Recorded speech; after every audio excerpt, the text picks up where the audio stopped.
L'oro appartiene al popolo italiano. Sapete cosa si aggiunge a Roma, no? Su una frase del genere?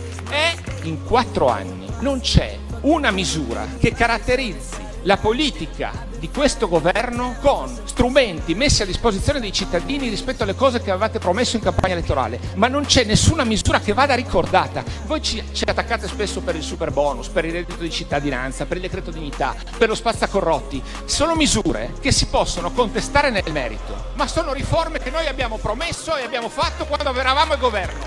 Voi non state facendo nulla, il nulla è la cifra di questo governo.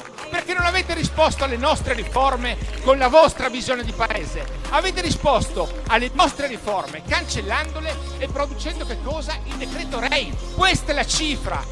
Facendo cosa? L'emendamento 1.1.